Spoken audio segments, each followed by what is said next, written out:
Good morning, everyone. Today, I want to share a real and rather unexpected encounter that unfolded in our neighborhood.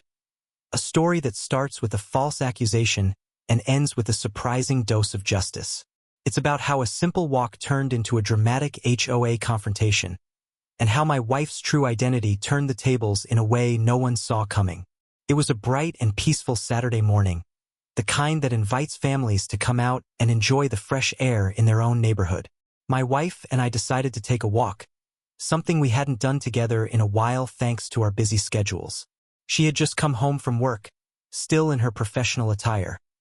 A dark blue uniform, neat and crisp, bearing the insignia of her federal agency. It wasn't unusual for her to be in uniform, nor was it a secret that she worked in a high-level government position. But that morning, what should have been a calm, uneventful stroll around the block quickly turned into a tense encounter when we crossed paths with Karen, the self-appointed watchdog of our HOA. Karen was the kind of neighbor who always had something to say about everyone else's business. Her personality blended entitlement with suspicion, and she carried herself like she had a clipboard permanently attached to her hip. The moment she saw my wife in uniform, you could see the gears turning in her head. Her eyes narrowed, her posture stiffened, and she began marching toward us like a mall cop on a power trip. She didn't start with a greeting or even a question. Instead, she jumped straight to an accusation, her voice loud enough for nearby neighbors to hear. "Excuse me," she barked, pointing an accusing finger at my wife. "You can't wear that uniform around here pretending to be law enforcement. That's illegal. Impersonating an officer is a federal crime." The irony of that statement, of course, would become apparent later. But at that moment, Karen was fully convinced that she had caught someone red-handed, and she wasn't going to let it go. She looked proud of herself, as if she had discovered some grand neighborhood conspiracy. She had no idea who she was talking to, but that didn't stop her from pushing her narrative aggressively. My wife, composed and calm as always, didn't even flinch. She simply raised an eyebrow and looked at me with a slight smirk, as if to say, "Here we go again." We were both used to dealing with difficult people, but this was a new level of ridiculous. Still, my wife responded with patience and clarity. "I'm not impersonating anyone," she said politely but firmly. "This is my uniform. I just got off work." That answer, instead of diffusing the situation, only made Karen more hostile. She stepped closer, pulling out her phone to start recording, narrating her version of events in real time. "Here we have someone walking around in a fake federal uniform, trying to scare people," she said into the camera. "I'm reporting this. Our HOA doesn't tolerate criminal activity." By now, a few neighbors had stopped to watch, some visibly uncomfortable, others curious about the growing confrontation. Karen continued her accusations, now rattling off legal codes she clearly didn't understand. She claimed she was a certified neighborhood watch leader, and that it was her duty to report any suspicious activity. The confidence with which she spoke was almost comedic, as if her word alone carried the weight of actual law enforcement. My wife, refusing to be provoked, kept her hands relaxed at her sides, showing no aggression whatsoever. She didn't argue, she didn't explain further, and she definitely didn't justify herself to someone who had already made up her mind. But Karen wasn't done. She whipped out her phone again, this time pretending to call 911, dramatically stating that she was detaining a suspect for impersonating a federal agent. Of course, my wife could have ended the entire charade right then and there by showing her credentials, but she didn't. And not out of pride or pettiness. It was a deliberate choice to observe just how far Karen would go based on nothing but her own assumptions. It was both revealing and disturbing to see how quickly someone could escalate a harmless situation based solely on their own biases. Karen didn't ask questions. She didn't verify anything. She didn't even consider that she might be wrong. She just saw a woman in uniform, a woman of color no less, and assumed the worst. And as she stood there waiting for law enforcement to arrive, arms crossed triumphantly as though she had performed some great civic duty, she had no idea that the real embarrassment had only just begun. Within an hour of the confrontation, word had already begun to spread across the neighborhood, thanks to Karen's impulsive recording and the HOA group chat. where she wasted no time in posting her version of events. She described it as a security alert, claiming a woman was walking around pretending to be federal law enforcement, trying to intimidate neighbors by wearing a costume. In her message, she proudly stated that she had taken initiative to report the suspect to the HOA board, warning everyone to be on the lookout. The tone of her message carried an exaggerated sense of urgency, as if a threat had been neutralized thanks to her bravery and vigilance. The post received a few concerned reactions from residents unfamiliar with us, and a few overly eager neighbors even echoed her sentiment, suggesting that the HOA should take immediate action. The HOA board, known for being overly involved and quick to discipline residents for the smallest violations, whether it was unapproved mailbox paint or leaving a trash bin visible for 5 minutes too long, picked up the torch without hesitation. An emergency HOA email followed Karen's post just hours later. It was addressed to us directly, calling for an explanation regarding the alleged incident and demanding we attend a hearing to address serious violations of community standards and potential criminal activity. The language of the email was stern, filled with vague legal references and warnings that failure to comply could result in penalties, suspension of community privileges, or even escalation to local authorities. It felt less like a neighborhood issue and more like a bureaucratic ambush. By then, several other board members had already commented, feeding off each other's misinformation. They speculated about whether my wife had been impersonating someone to gain access to restricted areas or intimidate neighbors into silence. It was absurd, almost theatrical, the way their paranoia grew with each message. None of them paused to investigate further or reach out to us directly for clarification. Instead, they leaned entirely on Karen's word, treating it as gospel truth. One member even suggested this incident reflected a potential security breach that warranted a neighborhood-wide safety review. What made the situation more surreal was the fact that this was all happening within hours, before any law enforcement agency had even been contacted officially. The HOA had decided to handle it as their own internal crisis, attempting to establish authority over a matter far beyond their jurisdiction. They were talking in terms of legal action, federal offenses, and possible community endangerment, as if they were trying to run their own investigation. The seriousness with which they approached this completely fabricated issue was only matched by their stunning lack of due diligence. When we reviewed the messages together that evening, my wife shook her head, both annoyed and amused. She knew from years in her line of work that situations like this, where false accusations are made based on appearances, bias, or neighborhood politics, happen more often than people like to admit. But it didn't make it any less frustrating. The people who were supposed to foster a sense of community had instantly become judge, jury, and executioner, all based on hearsay. There was no space for understanding or clarity, just swift action fueled by panic and entitlement. Karen, meanwhile, continued to pat herself on the back, sending updates to the group about how she had handled the issue and was cooperating with HOA leadership. She painted herself as a model citizen, defending the neighborhood from imposters and potential threats.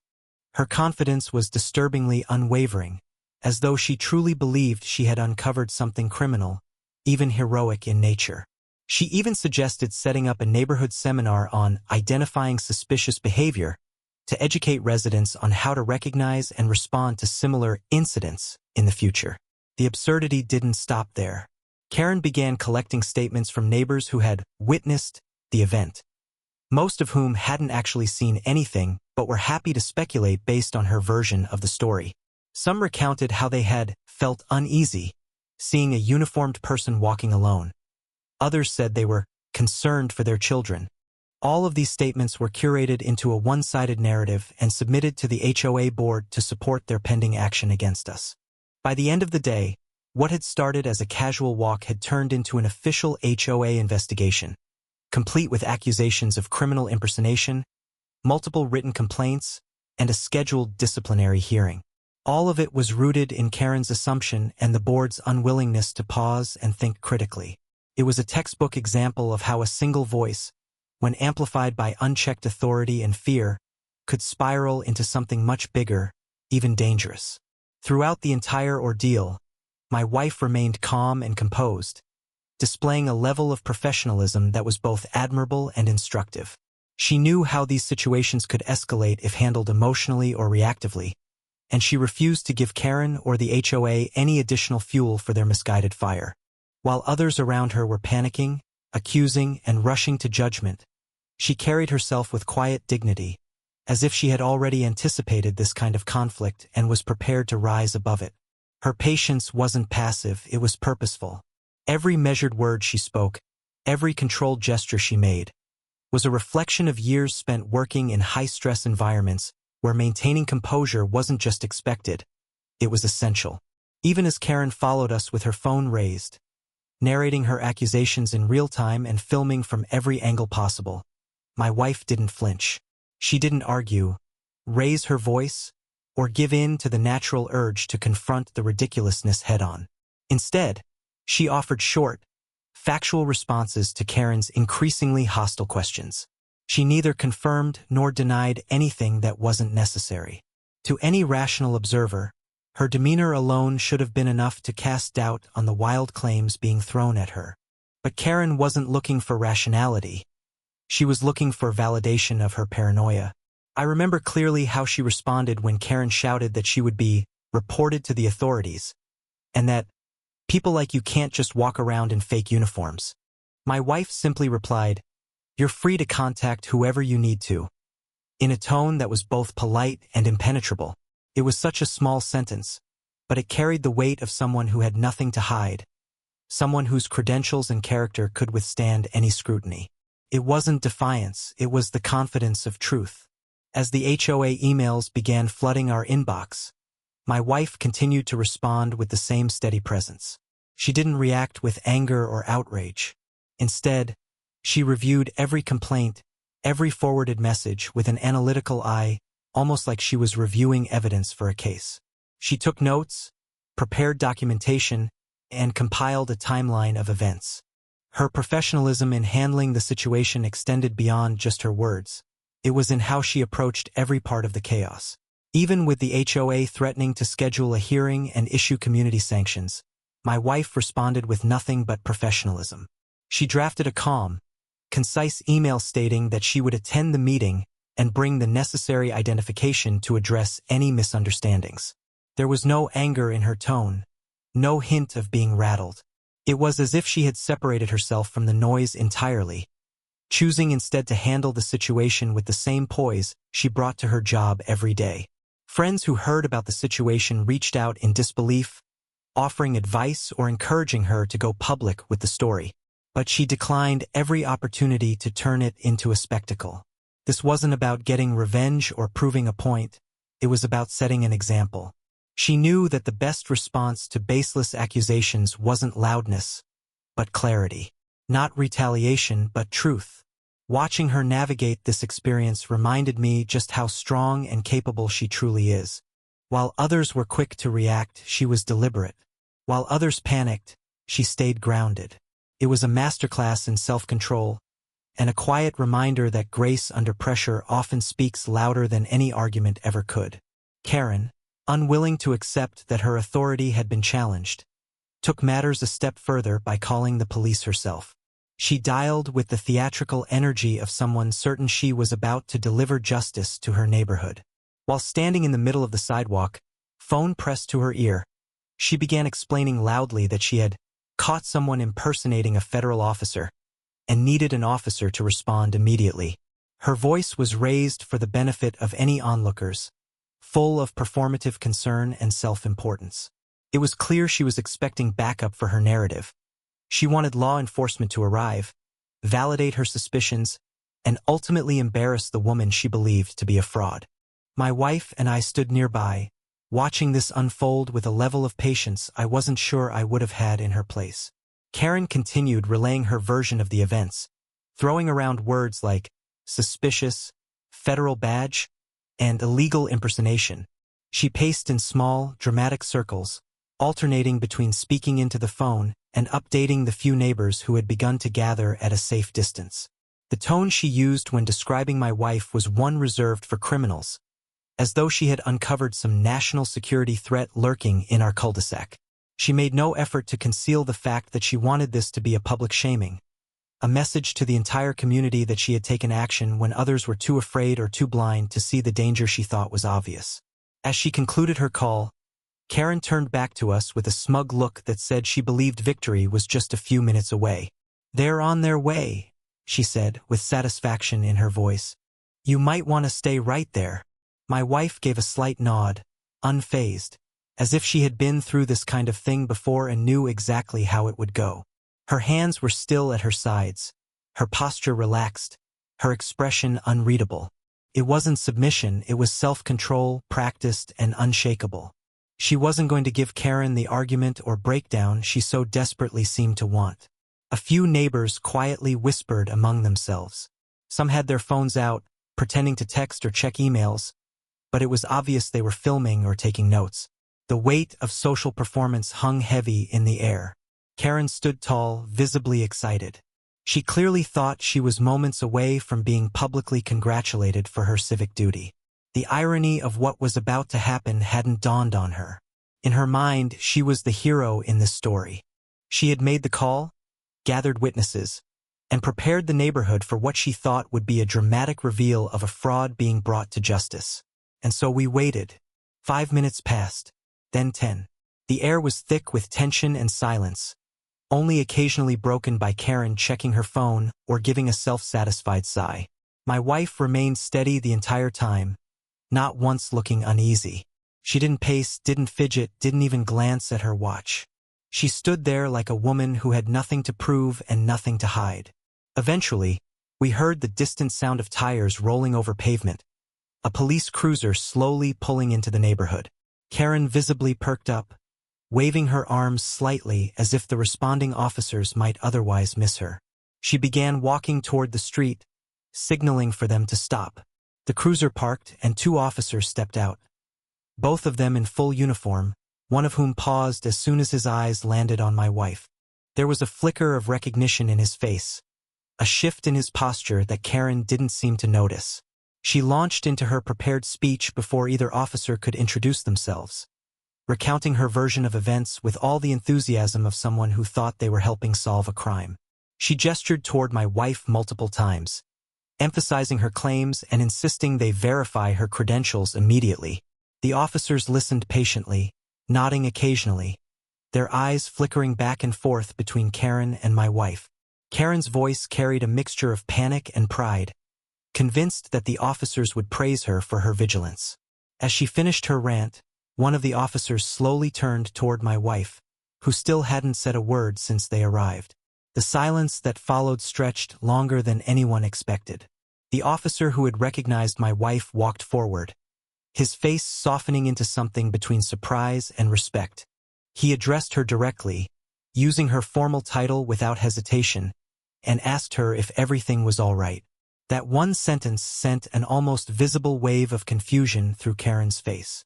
Her expression froze, mouth slightly open, as if her brain was struggling to process what she had just heard. It was not the response she had expected. She had called the police to confront a criminal, not to witness a cordial exchange between law enforcement peers. The other officer, catching on to his partner's recognition, adjusted his demeanor as well, stepping back slightly as if instinctively aware that the situation was not what they had been led to believe. My wife, still calm and composed, gave a professional nod and offered a brief summary of what had occurred. She didn't dramatize or complain, just laid out the facts in a concise, matter-of-fact tone. The officers listened closely, showing her the same deference they would to any federal colleague. Karen stood a few feet away, still holding her phone, still filming, though her hands had started to tremble just slightly. You could see it in her eyes, the dawning realization that something was very wrong with the picture she had painted. The officer who had spoken first turned to Karen and asked, with a measured tone, whether she was aware of the agency my wife worked for. Karen faltered, stumbling over her words, mumbling something about how anyone can buy a uniform online. It was the first crack in her confidence. Until that point, she had spoken with absolute certainty, the self-righteousness of someone who believes they are unquestionably correct. But now, faced with professionals who were clearly familiar with my wife's authority, the certainty began to fade. My wife quietly reached into her pocket and pulled out her wallet.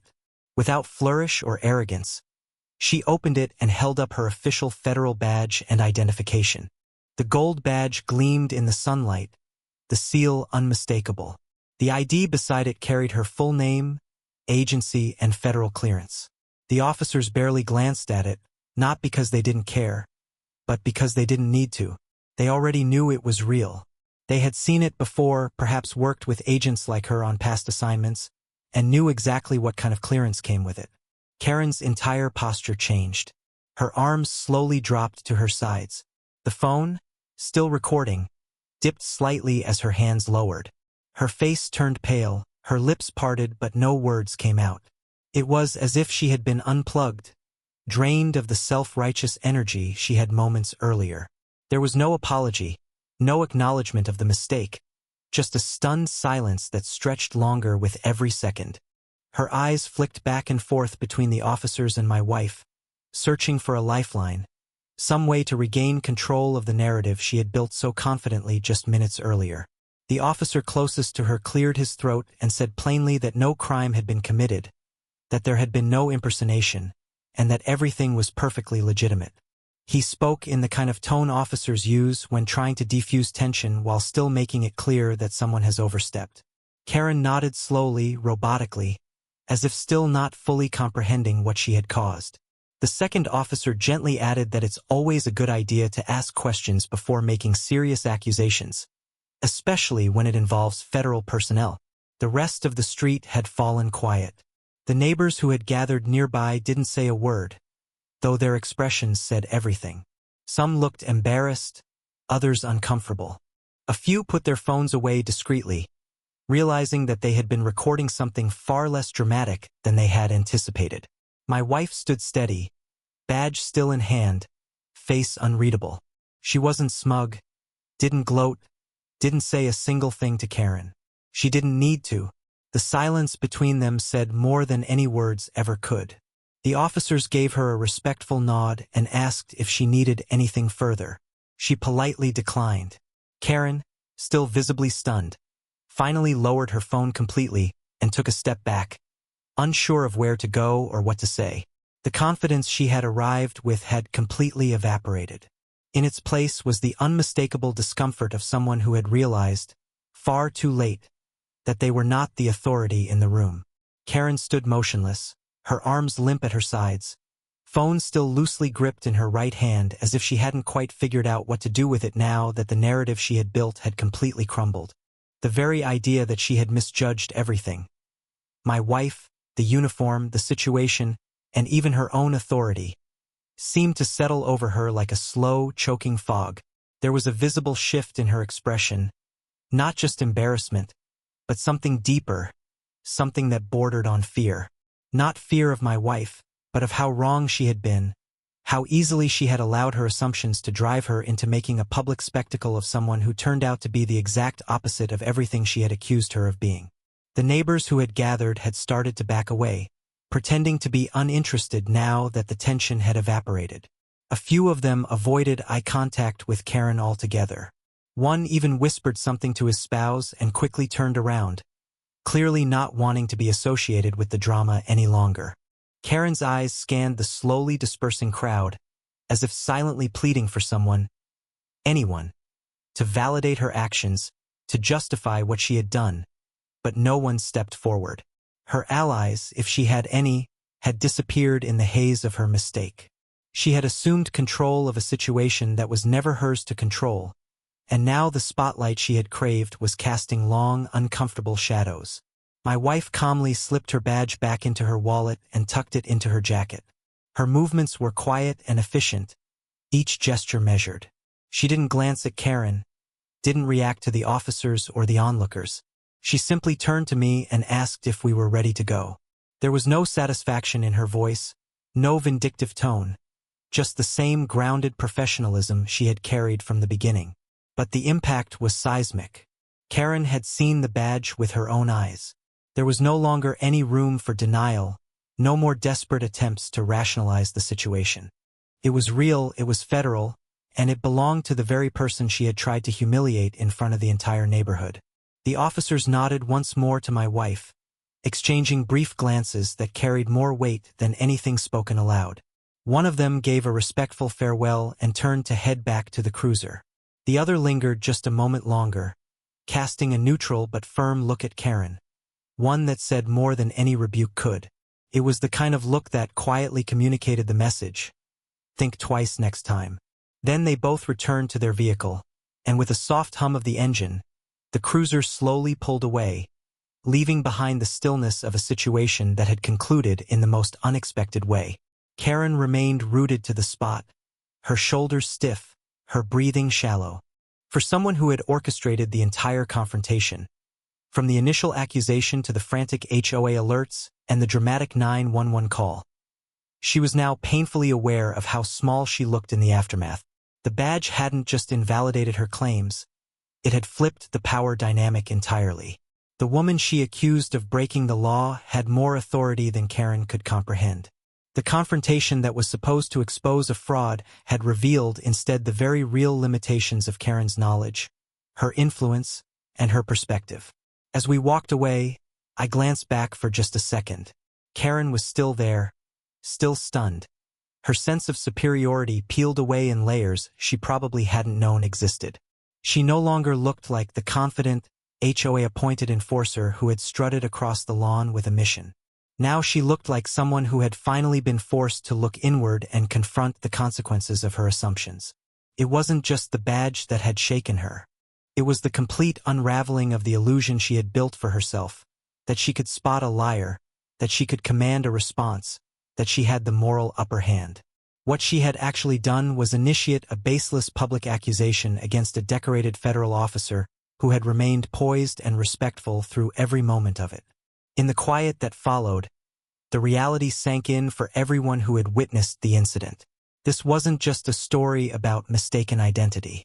It was a reflection of how dangerous snap judgments can be, how entitlement masquerading as concern can lead to humiliation, and how grace under pressure can be far more powerful than any loud accusation. 16.